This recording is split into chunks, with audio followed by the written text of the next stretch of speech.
Welcome to SR news. నేను సంగీత. కాంగ్రెస్ పార్టీని ఖాళీ చేస్తాం, ఖతం చేస్తాం, ఇవన్నీ కాదు ఆ పార్టీని ఉప్పు పాతరేస్తాం. ఇవన్నీ గతంలో సీఎంగా ఉన్న కేసీఆర్ నోట్ల నుండి జాలువారిన ఆణిముత్యాలు. సీన్ కట్ చేస్తే ఏమైంది? కంప్లీట్ గా రివర్స్ అయింది. ఇప్పటికే టైర్లు పంచరై ఇంజిన్ బోర్కు వచ్చి కారు పార్టీ షెడ్డుకు చేరింది. కానీ ఉన్న అరాకొరా నేతలు కూడా ఇప్పుడు కాంగ్రెస్ వైపు చూస్తున్నారు. చూడటం కాదు, బీఆర్ఎస్ లో అత్యంత కీలకమైన నేత మాజీ స్పీకర్ ఇప్పటికే కాంగ్రెస్ లో చేరిపోయారు.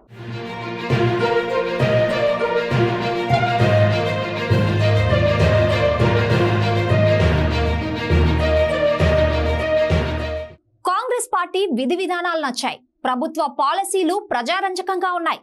అందుకే కాంగ్రెస్ పార్టీలోకి వెళ్లానని చెప్పారు పోచారం. నిజానికి పోచారం ఇంటికి స్వయంగా వెళ్లారు సీఎం రేవంత్ రెడ్డి.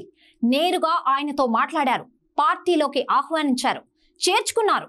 ఇది నిజంగా బీఆర్ఎస్ పార్టీకి మామూలు దెబ్బ కాదు, కోలుకోలేని దెబ్బ అని చెప్పాలి. అయితే కథ అప్పుడే అయిపోలేదు. ఈ సీన్ జరిగి కొద్ది గంటల వ్యవధిలోనే మరో కీలక పరిణామం జరిగింది. కాంగ్రెస్ సీనియర్ నేత జానారెడ్డితో బీఆర్ఎస్ ఉప్పల్ ఎమ్మెల్యే బండారు లక్ష్మారెడ్డి భేటీ అయ్యారు.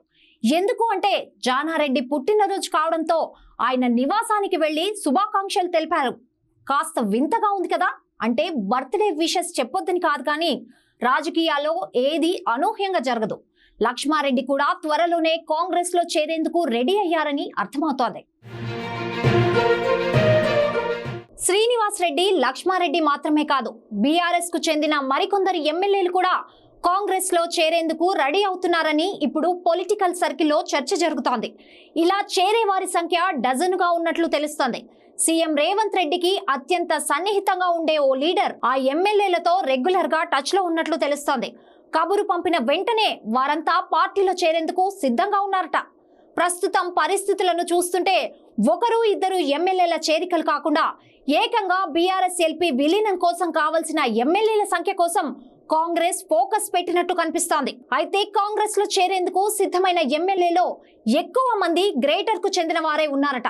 వీరంతా పార్టీ మారితే వ్యక్తిగత ప్రయోజనాలతో పాటు నియోజకవర్గంలో అభివృద్ధి పనులు జరుగుతాయనే ఆశతో ఉన్నట్లు కనిపిస్తోంది. అసెంబ్లీలో బీఆర్ఎస్ ఎల్పీ సిఎల్పీ విలీనం కావాలంటే ఆ పార్టీకి ఉన్న ఎమ్మెల్యేలో 3/2 మంది పార్టీ మారాలి. అప్పుడే ఆ పార్టీ ఫిరాయింపుల చట్టం వర్తించదు. మీకు గుర్తుందా? అసెంబ్లీ ఎన్నికలు అయిపోగానే గులాబీ కండువా కప్పుకున్న చాలా మంది నేతలు చేసిన వ్యాఖ్యలు మీకు గుర్తున్నాయా? మాట్లాడితే కాంగ్రెస్ సర్కారును కూల్చేస్తాం, ఇదంతా 3 నాళ్ల ముచ్చటే అంటూ మాట్లాడేవారు. కానీ ఇప్పుడేమైంది? కథ మారింది. కూల్చడం అటుంచి సొంత పార్టీ నుండి వలస వెళ్తున్న నేతలను కాపాడుకోలేని పరిస్థితిలో ఉన్నారు గులాబీ బాస్. మా ప్రభుత్వాన్ని కూలగొట్టడం అంటే ఊరుకుంటామా? కుక్క కాటుకు చెప్పు దెబ్బ తప్పదంటూ సీఎం రేవంత్ రెడ్డి అప్పుడే చెప్పారు. 6 నెలలనే పోతుంది, 3 నెలలనే కూల్తుంది అని అంటారు. నేను అడుగుతున్న మిత్రులారా, అంత మొనగాడు ఎవడని రాష్ట్రంలో ఉండా మన ప్రభుత్వాన్ని పడగొచ్చేటోడు? ఇప్పుడు చేసి చూపిస్తున్నారు. ఓవరాల్ గా చూస్తే కార్యకర్తలు, కౌన్సిలర్లు, కార్పొరేటర్లు, ఎమ్మెల్యేలు, ఎంపీలు, ఇందులో ఓడిన వారు, గెలిచిన వారు అంతా కారు దిగేందుకు సిద్ధంగా ఉన్నవారే. అందుకే తొందరలోనే బీఆర్ఎస్ దుకాణం కంప్లీట్ గా బంద్ అయ్యే అవకాశం కనిపిస్తోంది.